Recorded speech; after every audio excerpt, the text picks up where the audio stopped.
Maaari inisipin mo, posible bang pakiramdam mo'y 30 taon kang mas bata sa loob lang ng 3 minuto kada araw? Kung pinapanood mo ang video na ito, baka nakatira ka sa Frankfurt, Leipzig o sa gilid ng Bremen. At alam mo yung mga araw na parang iba na ang galaw ng katawan mo. Hindi na kasing dalas ng dati. Baka sumasakit ang mga tuhod mo, wobbly ang balanse mo, at kahit simpleng bagay tulad ng pag-akyat ng hagdan o pagbuhat ng grocery ay parang biglang naging mabigat. Hindi ka nag-iisa. Pero paano kung sasabihin ko sa'yo, kahit 64 o 84 ka na may paraan para maramdaman mong 50 ulit. At hindi mo kailangan ng gym o malaking pagbabago, kundi isang bagong perspektiba, isang simpleng daily habit na hindi hihigit sa 3 minuto. Sabi ng pilosopong si Schopenhauer, ang kalusugan ay hindi lang lahat, pero kung wala ito, wala rin ang lahat. Lalo na sa edad, totoo ito ng husto. Ano nga ba ang buhay kung hindi natin maramdaman ng lubos sa ating katawan? Sa video na ito, ibabahagi ko sa iyo ang 5 simpleng pero malalalim na daily exercises na, walang exaggeration, ay kayang ibalik ang oras para sa iyong katawan. Walang daya, walang kagamitan, tatagal lang ng menos 3 minuto bawat isa at nakatulong na ito sa daan-daang tao mula sa Cologne, Nuremberg hanggang Dresden na maibalik ang lakas, enerhiya at tiwala sa sarili. Pero hayaan mo akong sabihin ito, hindi ito milagro. Pero kung magiging consistent ka at seryoso ako dito, baka maranasan mong magbago ang mga bagay na akala mo'y imposible. Baka gumising ka ng mas kaunting paninigas, mas maramdaman mo ang stamina, o baka mas importante pa, ang pakiramdam na kontrolado mo ulit ang sarili mong katawan, isang pakiramdam na akala ng marami ay nawala na sa edad. Ang totoo, hindi ito tungkol sa paghabol sa kabataan. Tungkol ito sa pagpapahalaga sa iyong vitalidad sa kasalukuyan. Tulad ng sinabi ni Viktor Frankl, ang dakilang psychologist mula sa Vienna, sa pagitan ng stimulus at response, may espasyo. Sa espasyong iyon nakasalalay ang ating kapangyarihang pumili. At sa espasyong iyon, sa pagitan ng iyong kasalukuyang gawi at ng posibleng mangyari, nagsisimula ang iyong bagong landas. Kaya manatili ka hanggang dulo dahil ang bawat hakbang ay nagtatayo sa nauna. At pagdating sa ika-5 hakbang, baka maramdaman mong hindi naman talaga kailangang maging kasing kahulugan ng pagtanda ang panghihina. Sa halip, baka mas malakas ka pa ngayon kaysa 20 taon na ang nakalipas. Simulan na natin. Numero 1. Morning joint activation. Isang pangunahing dahilan kung bakit maraming matatanda sa Freiburg, Erfurt o Hanover ay gumigising ng naninigas at hirap gumalaw. Hindi ito dahil sa mahinang muscles. Ito'y isang tahimik, madalas napapansing phenomenon, ang katamaran ng mga joints pagkatapos matulog. Isipin mo, 8 oras kang tulog, nagpahinga ang katawan mo, pero ang fluid sa iyong joints, ang synovial fluid, ay nagiging mas malapot, parang pulot sa malamig na umaga sa isang kapehan sa Lubeck. At kapag bumangon ka ng walang preparasyon, kumakalog ang tuhod mo, naninikip ang likod, at naninigas ang leeg. Para bang nakalimutan ng katawan mo na kaya pa nitong gumalaw. Pero ang solusyon ay simple pero makapangyarihan.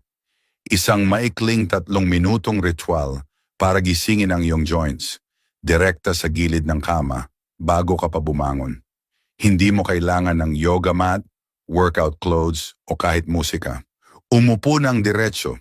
Iikot ang iyong ankles 10 beses sa bawat direksyon. Damhin ang galaw na parang ang iyong mga paa ay pundasyon ng bahay sa Hamburg. Pagkatapos dahan-dahang i-bend at iunat ang tuhod, iikot ng bahagya ang upper body pakanan at pakaliwa na parang gustong sumilip sa mundo. Tapusin sa dahan-dahang shoulder circles at gentle neck rotation. Ang ginagawa mo dito ay higit pa sa paggalaw, ito'y isang aktong reconnection. Sabi ng mga pilosopo noong unang panahon, ang katawan ay templo ng kaluluwa at tulad ng bawat templo, kailangan din ito ng araw-araw na pag-aalaga. Hindi dahil sa vanity, kundi sa respeto. Ang mga banayad na galaw na ito ay tumutulong ma-distribute ng pantay ang joint fluid. Mas smooth ang galaw ng iyong joints. Nawawala ang pakiramdam ng kalawang sa umaga. Parang masyadong simple para maging totoo. Pero ang simple nga ang madalas pinakatotoo. Naalala ko ang isang lalaki mula sa Augsburg, si Henry, 81 taong gulang. Dati kailangan niya ng tulong para bumangon. Pagkatapos ng 2 linggo ng simpleng morning routine na ito, hindi lang siya nakabangon ng mag-isa, naghanda pa siya ng almusal para sa asawa niya. Isang maliit na ritual na hindi lang nagbalik ng kanyang mobility, kundi pati dignidad.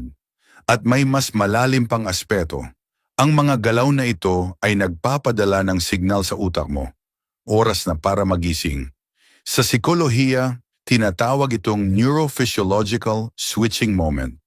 Ang coordination, balance, at mood mo ay nakadepende sa kung paano dahan-dahang nagtitransition ang nervous system mo mula sa tulog patungo sa aktibidad.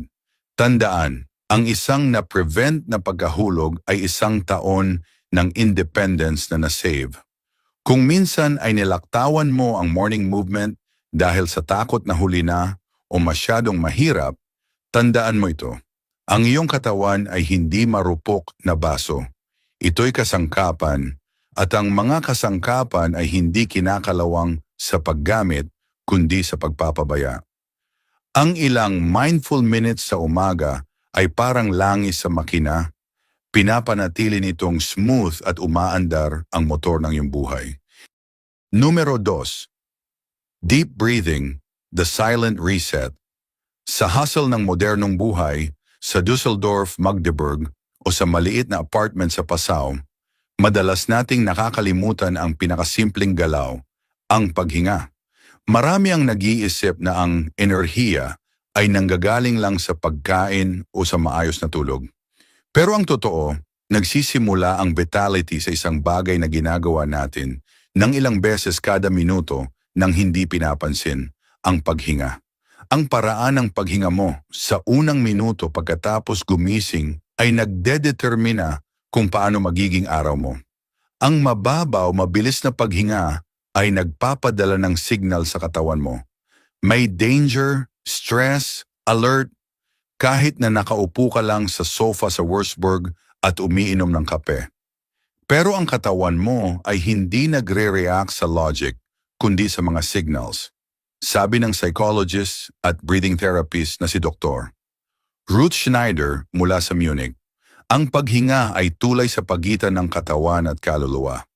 Ang sino mang dumaan dito nang may kamalayan ay makakahanap ng kapayapaan. At ito mismo ang nangyayari sa loob ng 3 minutong ito. 1. Umupo ng komportable, flat ang paa sa sahig, nakahinga ang mga kamay sa tiyan. 2. Isara ang mga mata at huminga ng dahan-dahan sa ilong.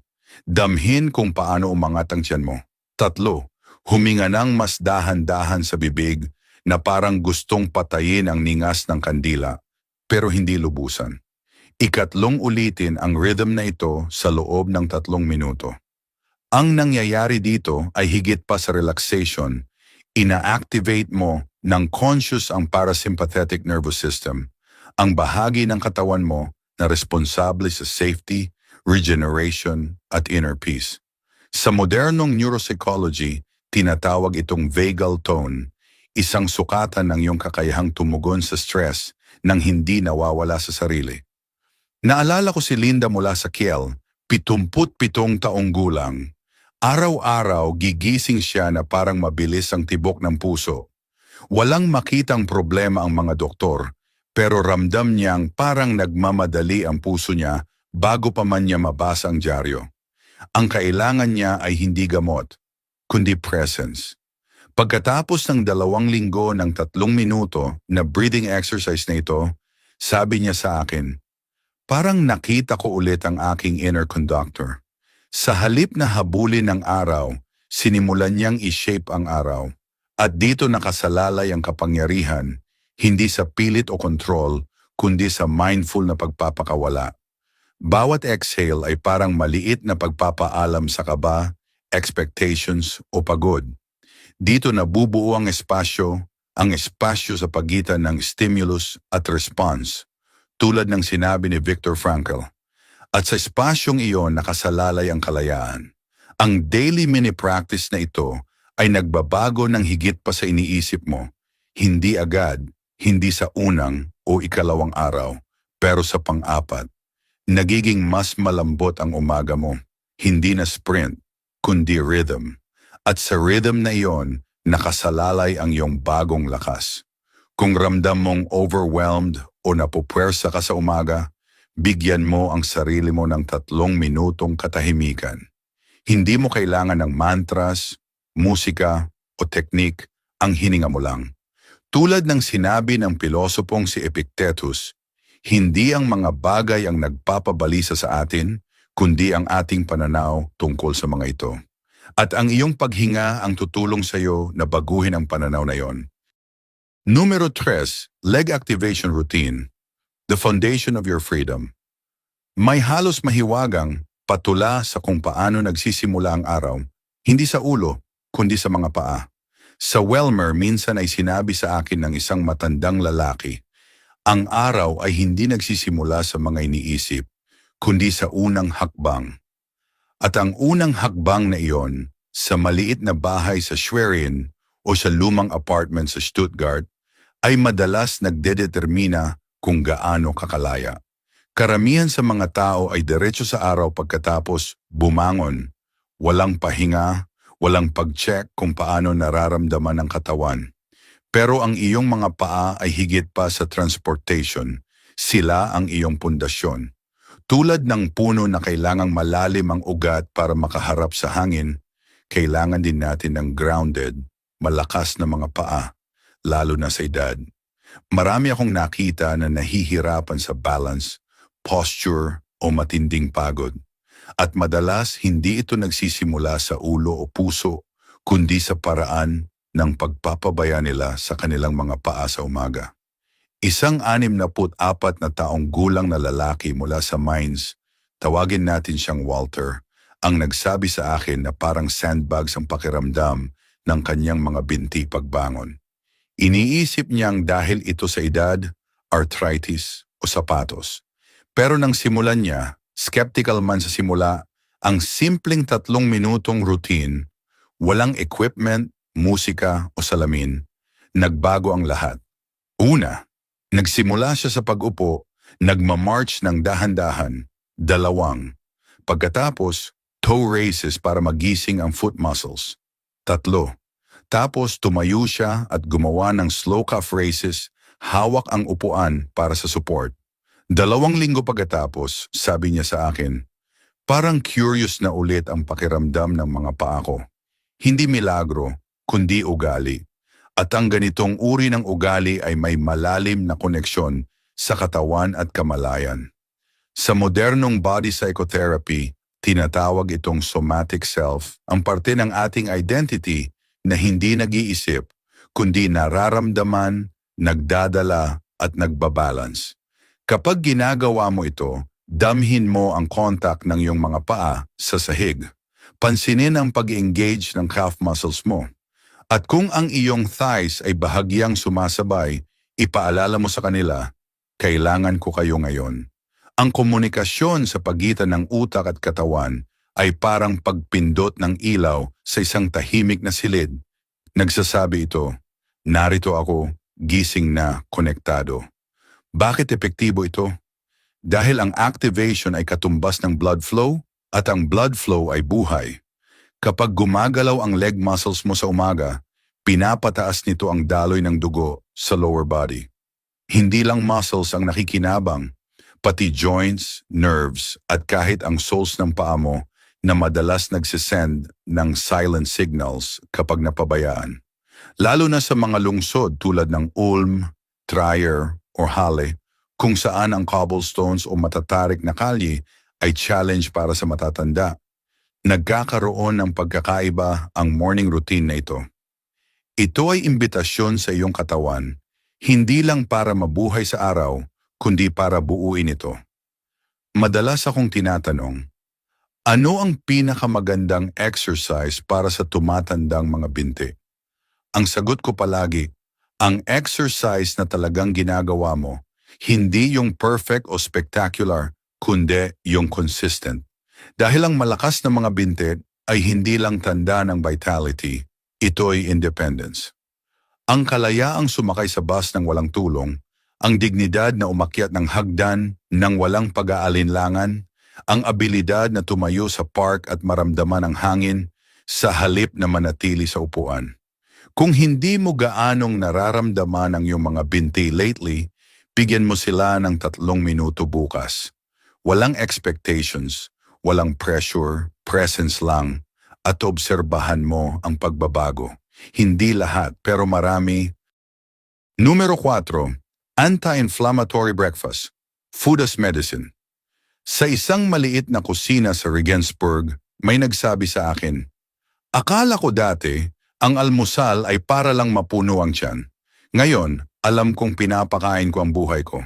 At tama siya, dahil ang sinisimulan mo sa umaga ay may mas malalim na epekto kaysa sa iniisip mo.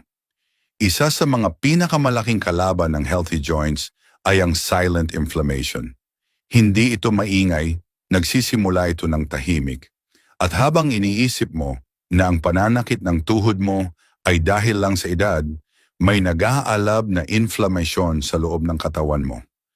Ang inflamasyon na ito ay hindi lang dahil sa pagtanda, kundi madalas sa kinakain mo sa umaga. Lalo na sa mga lungsod tulad ng Essen o Mannheim, kung saan ang typical breakfast ay puting tinapay, sausage at matamis na yogurt, nagsisimula ang araw sa biochemical imbalance. Ang asukal, refined carbs at inflammatory fats ay nagpapadala ng mensahe sa katawan mo. Maghanda ka para sa pagod at sakit. Pero ang maganda, pwedeng palitan ang mensaheng iyon. Kahit maliliit na pagbabago ay maaring magdulot ng malaking ginhawa. Halimbawa, ang wild blueberries, maliit at simple, ay puno ng antioxidants na nagpapababa ng oxidative stress sa katawan. Parang internal cleansing, lalo na sa mga joints tulad ng tuhod at balakang. Kapag isinama sa oats, kaunting cinnamon at walnuts, hindi lang ito masarap na almusal, kundi healing. Naalala ko si Eric mula sa Leunen, malapit sa Dortmund, 77 taong gulang, dating mahilig maglakad. Pero sabi niya, namamaga ang tuhod niya tuwing hapon. Hindi dahil sa paglalakad, kundi sa almusal niya, sweetened yogurt at toast. Nang palitan niya ito ng oats, blueberries at nuts, pagkatapos ng ilang linggo, sabi niya, naglakad ako ng malayo at huminto ako dahil gusto ko, hindi dahil kailangan. Hindi milagro, biochemistry lang. At available ito sa lahat, sa Flensburg, Bamberg o sa gilid ng Black Forest. Pinatutunayan din ng modernong nutritional psychology. Ang pagkain ay hindi lang nakakaapekto sa katawan, kundi pati sa isip. Ang inflammatory foods ay direktang konektado sa pagod, irritability at maging depressive moods. Sa kabilang banda, ang anti-inflammatory nutrients ay hindi lang nagbibigay ng mobility, kundi emotional stability din. Bukod sa blueberries, ang turmeric, chia seeds, flax seeds, at dark leafy greens ay parang natural na balsamo para sa katawan. Madaling isama sa smoothie o warm grains. Walang hassle. Hindi perfection ang importante, kundi consistency. Ang almusal ay hindi na lang pagkain, desisyon na ito para sa enerhiya imbes na bigat, para sa clarity imbes na fog, para sa lightness sa mga paa at isip.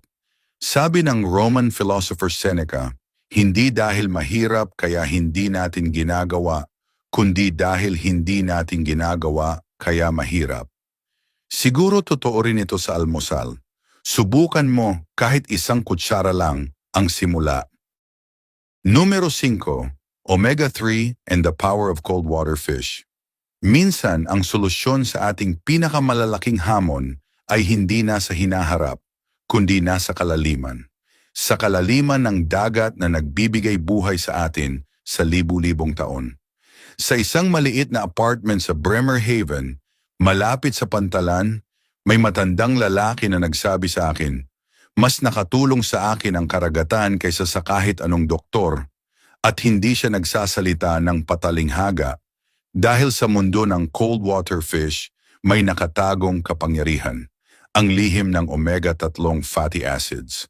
Ang salmon, mackerel, herring o sardines ay hindi lang pagkain, sila ay natural na gamot. Maraming matatanda sa Trier, Rostock o Heidelberg ang nagrereklamo sa mabigat, pagod na pakiramdam ng mga binti. Hindi laging dahil sa edad o muscle loss, madalas ito'y dahil sa silent inflammation sa blood vessels. Ang inflammation na ito ay nagpapaliit sa daanan ng oxygenated blood papunta sa iyong mga binti. At ang hindi maayos na supply ay nagdudulot ng mabigat na pakiramdam. Dito pumapasok ang omega-3, ang fatty acids na ito ay anti-inflammatory, nagpapaluwag ng blood vessels at nagpapagaling. Tinutulungan nitong maibalik ang daloy ng dugo. Mas maraming blood flow, mas maraming enerhiya, mobility at pakiramdam ng buhay, lalo na sa lower body. Naalala ko si Walter mula sa Osnabrück, 82 taong gulang. Inilarawan niya ang kanyang mga binti bilang 2 sako ng buhangin tuwing umaakyat siya ng hagdan. Walang obesity, walang arthritis, pero sinabi ng doktor na pagpapalow sa dugo ang problema. Nagsimula siyang kumain ng salmon 2 beses sa isang linggo, grilled, may steamed veggies. 2 buwan pagkatapos, sabi niya sa akin, hindi na ako kinakalaban ng mga binti ko, tumutulong na sila sa akin.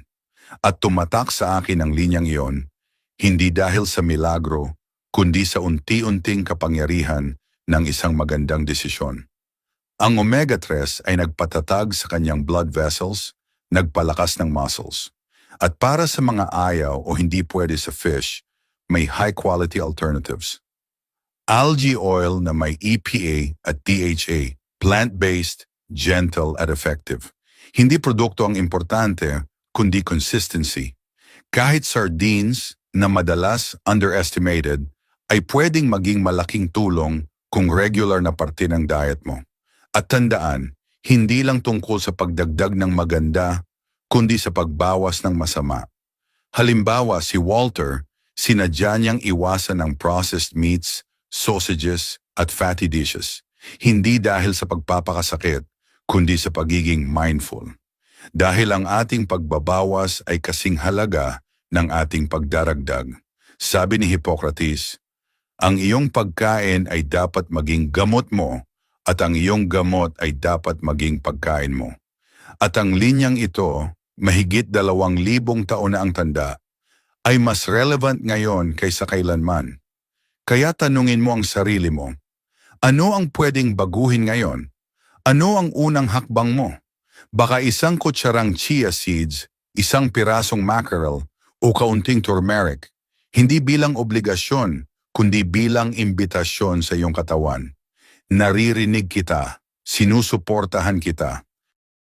Pangwakas, maliit na hakbang, malaking epekto. Ano ang pinakanakatouch sa iyo ngayon? Baka yung kapangyarihan ng simpleng paghinga sa umaga sa Leipzig o yung ideya na ang wild blueberries sa Freiburg ay nakakapagpaginhawa ng inflammation.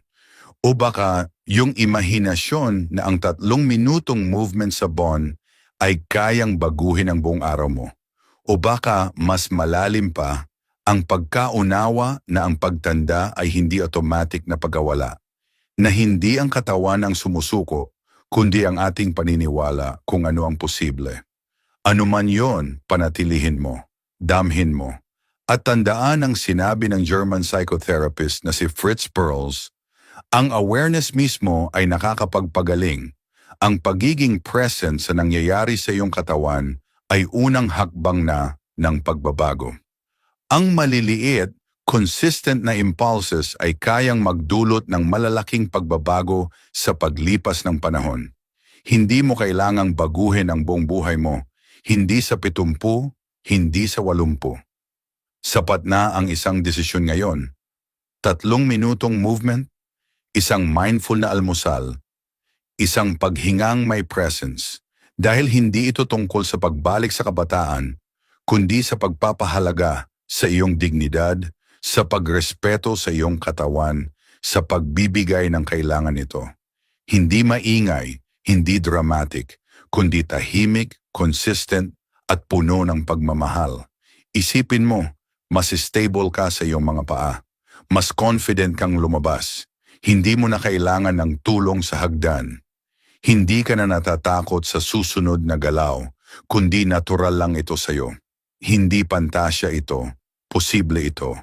Hindi sa pamamagitan ng milagro, kundi sa mga ugali. Kung may isang bagay kang maaalala sa video na ito, hayaan mo ito. Gusto ng iyong katawan na makipagtulungan sa iyo, hindi makipaglaban. Bigyan mo ito ng kailangan nito, regular, mindful, at patient, at magugulat ka sa kaya nitong gawin. Kaya ito ang aking imbitasyon sa iyo. Walang pressure, walang challenge, isang tanong lang.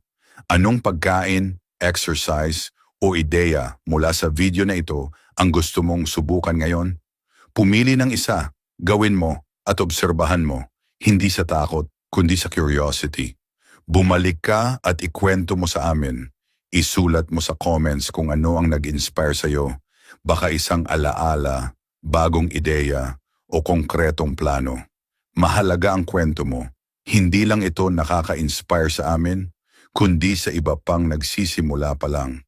Kung nagustuhan mo ang video na ito, kung nakatouch o na-motivate ka, pindutin mo ang thumbs up, isubscribe ang channel, at i-on ang notification bell. Ang suporta mo ay malaking tulong. Binibigyan mo kami ng pagkakataong gumawa ng mas maraming content na nag-e-encourage sa mga tao na huwag sumuko. Salamat sa panonood. Manatiling gumagalaw, manatiling totoo sa sarili, at excited kaming makita ka ulit sa susunod na video.